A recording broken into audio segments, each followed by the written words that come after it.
There is an Old Testament story about a prophet named Elijah who was at the end of his rope. His life's work was falling apart.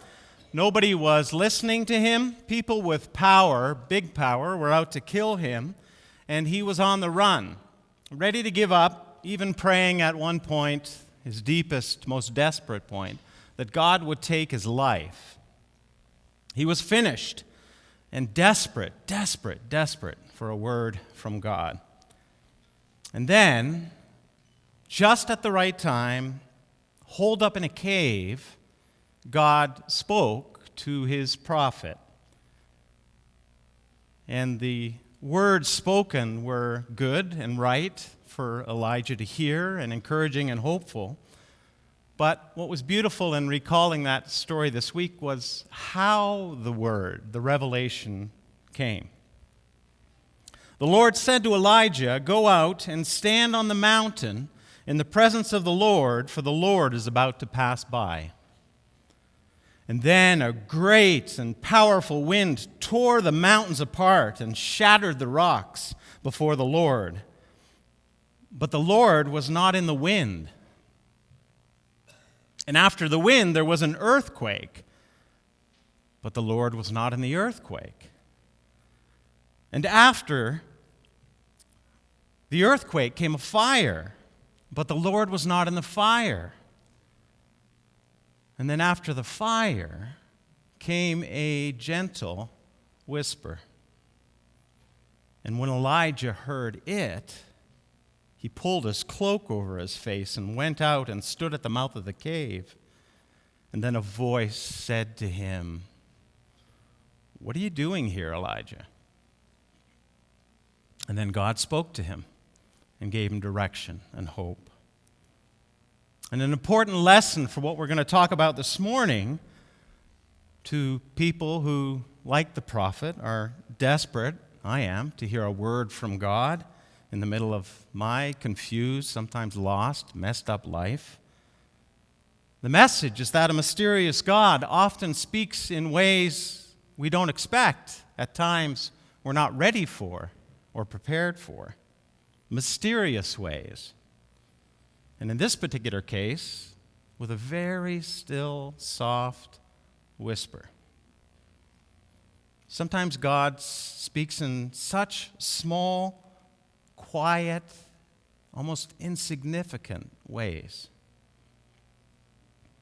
Which makes me wonder if the reason I never get what I always want is because I never listen well enough, and I'm quiet enough, and I'm so surrounded by noise in my life to perceive it.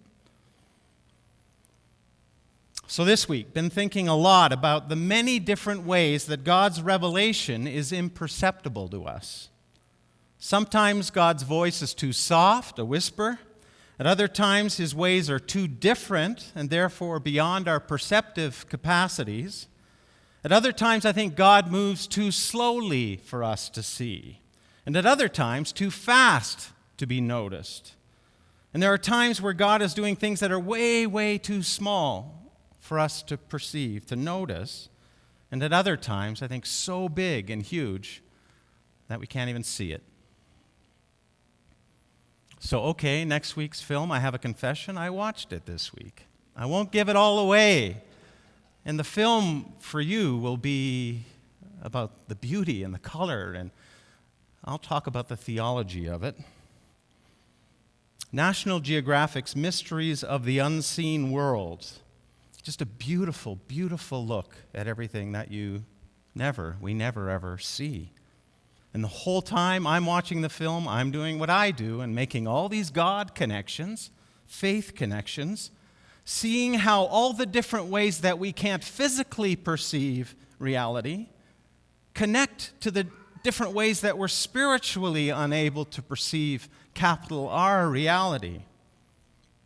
So, for example, the nature of light.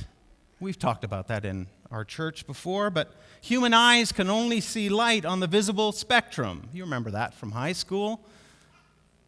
But on either side of that spectrum are wavelengths of light. On the one side, there are ultraviolet and X-rays that can see right through you. X-rays can. On the other side, infrared radiation that can read your surface temperature and show you things you'd never be able to notice. And as I pondered just that simple truth about light, the thought hit me that all this unseen light is a pointer to the reality of an unseen light with a capital L. The very fact of unseen light filling your world is an everyday reminder of God's invisible presence in your life, of the God who sees right through you like an X-ray does. God looks into the heart. And of the God who knows your temperature and your pulse and your racing heart. And a reminder that all things in this world that are invisible were also made by God.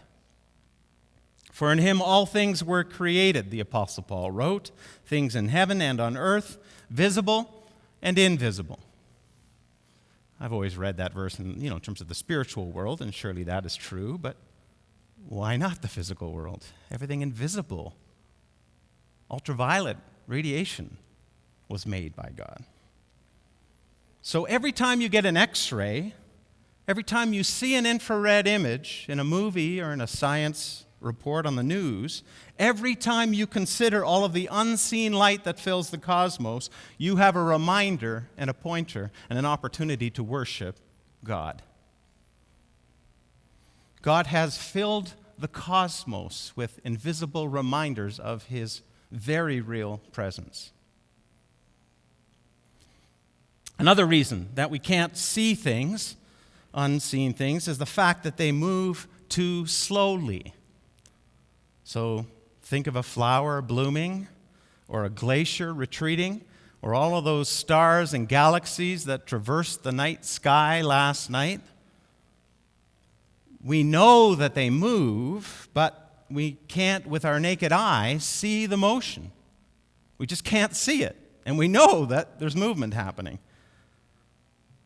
As I took in all the beautiful time-lapse photography of that National Geographic film, I thought to myself, this is true of you, God. I think there are many, many times where you are moving so slowly that we can't see what you're doing.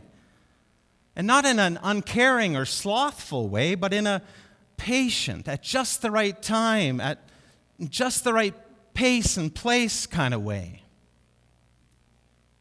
Peter wrote pastorally to a church saying, the Lord is not slow in keeping his promise, as some understand slowness. Instead, he's patient with you, not wanting anyone to perish, but everyone to come to repentance. So when it comes to being saved by God, I'm very thankful that God is slow to judge and slow to anger, those parts of his nature. But thinking about it more, I'm also very thankful for all the very slow and imperceptible ways that God is moving in the world and in your life and in my life right now. Because those very slow ways also teach us something about the heart and maybe the mind, the scientific mind of God. Maybe they remind us of this abstract idea that God is eternal and timeless. Time is a different thing for God. It's his creature. He made time. Jesus once said to some religious leaders, I assure you, before Abraham was, I am. Rippled out the gravity of what he just said there. Above time, co-eternal with the Father. Co-eternal with the Father who created time and stands outside of time is Jesus. God just is. Jesus just is, right now, timeless and eternal.